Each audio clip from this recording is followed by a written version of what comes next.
شروع اللہ کے نام سے جو بڑا مہربان اور نہایت رحم کرنے والا ہے۔ شب برات کی نفل نمازیں مغرب کی نماز کے بعد 6 رکعت اس طرح پڑھیں، 70,000 بھی حاجتیں ہوں گی وہ بھی پوری ہو جائیں گی۔ مزید جاننے کے لیے ویڈیو کو مکمل دیکھیے گا۔ محترم ناظرین، جو شب برات کی رات آتی ہے، اس رات میں مغرب کی نماز کے بعد 6 رکعت نفل نماز ادا کی جاتی ہے۔ انہی 6 رکعت نمازوں کا مکمل طریقہ بتانے والا ہوں۔ اس ویڈیو کو دیکھنے کے بعد انشاءاللہ عز و جل کوئی دوسری ویڈیو دیکھنے کی آپ کو حاجت یا ضرورت نہیں ہوگی، مکمل طریقہ بتانے والا ہوں۔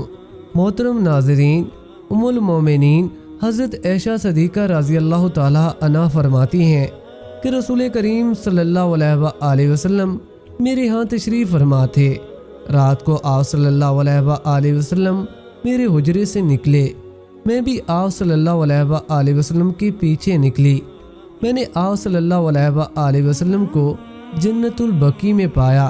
وہاں آپ صلی اللہ علیہ وآلہ وسلم مومن مردوں اور مومنہ عورتوں اور شہداء کی بخشش کے لیے استغفار فرما رہے تھے، تو میں نے عرض کیا، یا رسول اللہ صلی اللہ علیہ وآلہ وسلم، آپ تو اللہ کے کام میں لگے ہیں اور میں دنیاوی حاجت میں ہوں۔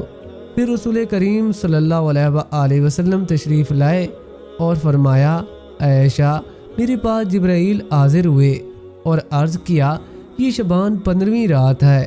ابن ماجہ۔ اس رات اللہ بنی کلب کی بکریوں کے بالوں کی تعداد کے برابر جہنم سے لوگوں کو آزاد فرماتا ہے، مگر اس رات اللہ مشرکہ، کینہ رکھنے والا اور پاجامہ ٹخنوں سے نیچے رکھنے والے اور ماں باپ کو ستانے والے اور ہمیشہ شراب پینے والے کی طرف نگاہ کرم نہیں فرماتا۔ 15 شعبان کی رات میں 14 شعبان کا دن گزرنے کے بعد جو رات آتی ہے وہ رات 15 شعبان کی ہوتی ہے۔ مغرب کے وقت 1.5 تاریخ بدل جاتی ہے۔ اسلامی مہینے میں تو 15 شعبان کی جو رات آتی ہے، اس رات کو شب برات کہا جاتا ہے۔ مغرب کے وقت سے طلوع فجر تک یہ رات شب برات کی رات ہے۔ اب اس رات میں مغرب کی نماز کے بعد 6 رکعت نماز نفل ادا کی جاتی ہے۔ عشاء کی نماز سے پہلے تو وہ 6 رکعت کس طرح سے ادا کرنی ہے وہ طریقہ بتا رہا ہوں۔ سب سے پہلے تو آپ مغرب کی نماز ادا کریں، کیونکہ وہ فرض نماز ہے۔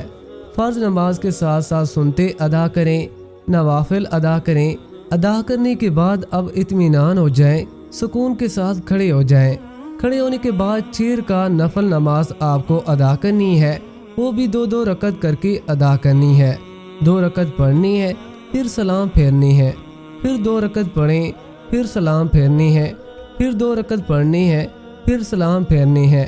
2 رکعت کر کے 3 مرتبہ میں 6 رکعت ادا کریں گے۔ سب سے پہلے آپ کو 2 رکعت نفل نماز کی نیت کرنی ہے۔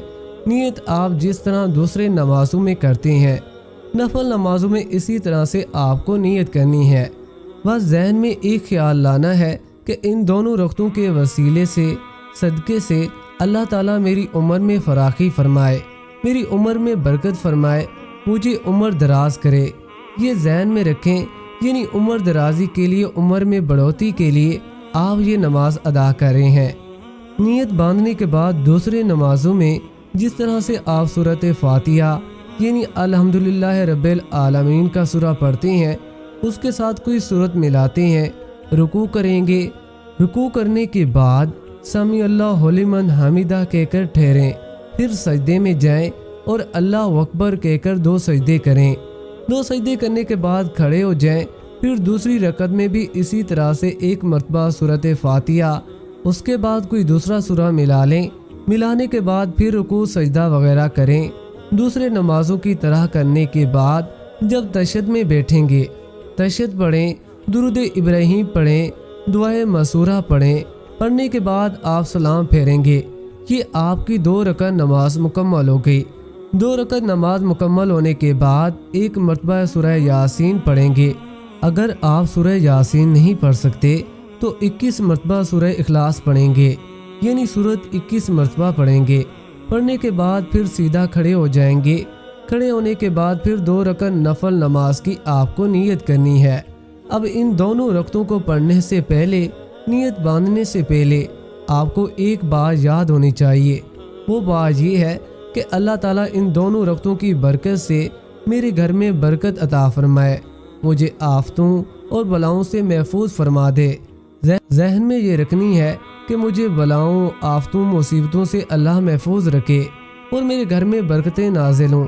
یہ کہنے کے بعد آپ نیت کریں گے، اللہ اکبر، یہ کہہ کر نیت کریں گے جیسے دوسرے نمازوں میں ادا کرتے ہیں۔ پہلے آپ نے 2 رکعت ادا کیا، اسی طرح سے آپ ہر ارکان ادا کریں گے، رکوع سجدہ وغیرہ سب کریں گے۔ 2 رکعت مکمل ہونے کے بعد آپ کو سلام پھیرنے ہیں۔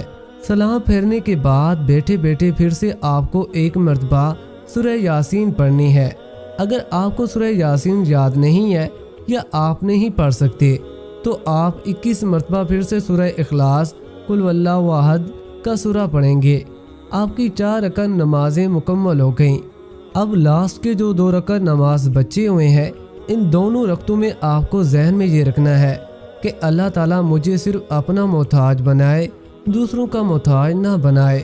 محتاجی، غریبی، مفلسی سے اللہ تعالیٰ مجھے محفوظ رکھے، صرف اپنا محتاج بنائے، کسی اور کا محتاج نہ بنائے۔ ذہن میں رکھنے کے بعد آپ نیت کریں گے پہلے کی طرح۔ نیت کی میں نے 2 رکعت نفل نماز کی، منہ میرا کعبہ شریف کی طرف، اللہ اکبر۔ یہ کہنے کے بعد آپ پہلے نمازوں کی طرح یہ نماز بھی ادا کر لیں گے، جیسے دوسرے نماز ادا کرتے ہیں ویسے یہ دونوں رکعت ادا کریں گے۔ سلام پھیریں گے۔ سلام پھیرنے کے بعد پھر سے آپ کو اگر سورہ یاسین یاد ہے تو پڑھ لیں، اگر سورہ یاسین یاد نہیں ہے تو قل واللہ احد کا سورہ ہے، یہ 21 مرتبہ پڑھ لیں۔ آپ کی 6 رکعت نماز مکمل ہو گئی۔ یا 6 رکعت نماز مکمل ہونے کے بعد آپ کو دعائے نصف شعبان پڑھنی ہے۔ اگر آپ کو دعائے نصف شعبان یاد نہیں ہے تو آپ سن بھی سکتے ہیں اور پڑھ بھی سکتے ہیں، اور آپ کو اسکرین پر بھی نظر آ رہی ہے دعائے نصف شعبان۔ دعائیں پڑھنے کے بعد یا سننے کے بعد جب آپ نے پڑھ لیا یا پھر سن لیا، سننے کے بعد آپ دعا کریں گے اور دعا میں ان 3 چیزوں کے بارے میں ذکر کریں گے۔ یا الہ العالمین، ان نمازوں کی برکت سے، شب برات کی برکت سے میری عمر دراز فرما، میری عمر میں برکت عطا فرما۔ اس کے بعد دعا کریں گے ان 6 رکعت نفل نمازوں کی برکت میرے گھر میں برکتیں نازل فرما اور مجھے آفتوں، بلاؤں اور تمام مصیبتوں سے محفوظ فرما۔ اس کے بعد یہ دعا کریں گے ان نمازوں کی برکت سے مجھے محتاجی، غریبی، مفلسی سے محفوظ فرما۔ اس کے بعد جو بھی آپ کے ذہن میں، جو بھی آپ کے دل میں دعا ہے اللہ تعالیٰ سے مانگے۔ انشاءاللہ عز و جل ان نمازوں کی برکت سے آپ کی تمام حاجتیں بھی پوری ہوں گی اور اللہ تعالیٰ آپ پر رحم اور کرم بھی فرمائے گا، برکتیں بھی نازل فرمائے۔ دعا ہے کہ اللہ تعالیٰ میرا سنانا اور آپ کا سننا اپنی بارگاہ الہی میں قبول اور منظور فرمائے، آمین ثم آمین۔ تمام حضرات کومنٹ باکس میں اللہ تعالیٰ کے 99 ناموں میں سے ایک نام ضرور ٹائپ کریں۔